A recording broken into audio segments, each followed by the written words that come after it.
Hi, welcome back to another episode of Coldstream Rod Shop. I'm Derek Fraser. We are working on the Milkman's 3-window coupe. Couple things we're working on kind of simultaneously is we're fitting pieces of the carpet, getting ready to bind it, but also we're working on the headliner. Now, as I've said quite a few times in the other videos, this is a fiberglass rod action coupe. And we got a interior kit from LeBaron Bonney for a steel body, so it's not set up the same way. So in this case here, we have the headliner, which I'll show you in a couple seconds, and what we're doing is we're actually moving these bows to line up where the headliner is. So we took this panel off here, which covered over the front windshield. We had to make this piece of wood for the headliner to attach to, and then we just finished moving this one. I'm just using seam sealer across the top to fix it to the fiberglass. The seam sealer is pretty good because it's relatively firm. There's a little bit of flex to it, and it's screwed in place. I mean, this is the way they come from the factory. We want to firm that up so that when we pull the headliner up and then staple it in place, we'll have something firm to attach to. Also, we've got some Dynamat that we're actually putting on the ceiling too. The customer wanted that on the ceiling and across the back to, I guess, quiet things down. The carpet's going to go a long way to quiet things down, as will the door panels. So we're just going to work our way through here. We've got this one in place, then we're going to measure this one and do the same thing. It's probably going to come about an inch forward. Not sure yet on the back, but we'll show you as we go through the video. So over here, I'll show you the headliner material.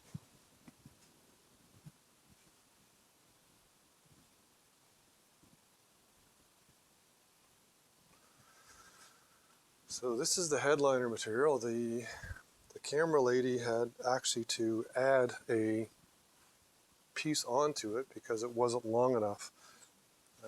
This one here, okay.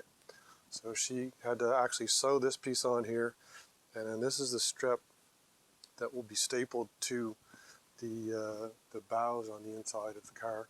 So follow along here. We'll show you how we go put the headliner in the 32 3-window coupe. So here we are in the 32 3-window coupe. The camera lady has been very busy. She is doing 90% of all of this on the inside of the car. I'm helping along.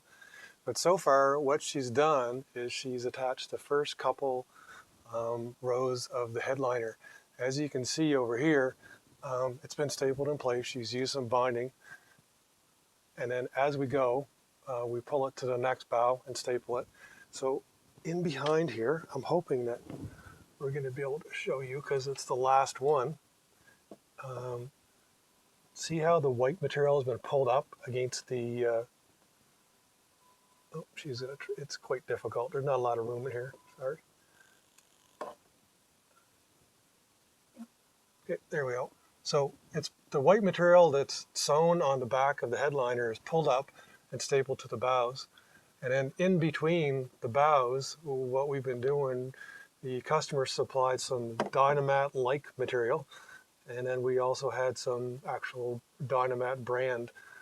So whatever his covered, we put on because that was a request, and then we put the rest of Dynamat along the back. Likewise on the floor, customers supplied it's a sound deadening rubber type material. We put that on the floor, and then what we're going to do next is we will pull this back, and more than likely, glue it to the back here. There we go. More than likely we're going to either glue it to the back of the Dynamat, or I'm going to make a piece of wood across the back here to actually glue it against. And then what will happen is that the panels we make will come up and meet the headliner. Over on the sides here, this has to be trimmed off, and then there's actually a panel we make that goes across here that covers up this edge. So follow along, there's more to come. Hey, we're back. We realized that we needed to have another tacking strip for the headliner. So been working on the past couple of days, this and a couple other things, but essentially I've now got a piece of wood across the top and then a tacking strip above the window in order to nail the or staple the headliner to. So essentially went down on the wood. Well, I made a cardboard pattern here, approximately the shape like that.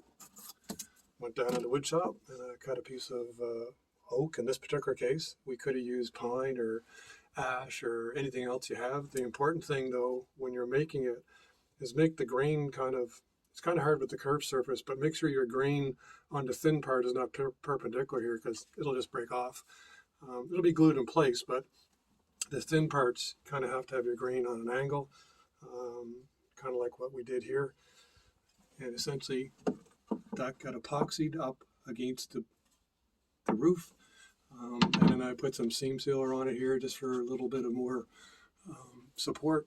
I mean, the ones on the original aren't, they're just nailed on either end. They're not even, attached to the structure of the car at all. So right now, again, like I said, piece of wood across here, one across the top of the window, one on the other side. Got our dynamat in, and we're ready to staple the headliner up to the top here and then trim it. So I'll show you in a couple seconds what it looks like. Right, so here we are. Actually, the camera lady has stretched the headliner up across the back and stapled it to the wood that we put across here. We used this cardboard tacking strip. I'm not sure what you call it. It's the same thing the furniture guys use. And we initially stapled it underneath a little bit. Then we took the cardboard and used the cardboard kind of as a guide to push it all up along the way. So there it is now. Headliner's in place. Basically, wood and staples is what it took to put it up there, and a little bit of epoxy. As we said before, the bows are just positioned ahead of where the seams are. That's our version of installing a headliner on the 32 3-window coupe, the fiberglass body. We are going to now start working on making the panels that go across the back here and upholster them, and then of course the panels down the side. So stay tuned. Hopefully you enjoyed that. Maybe it inspired you to give it a try yourself. Anyway, everybody take care. Have a good one. Thank you.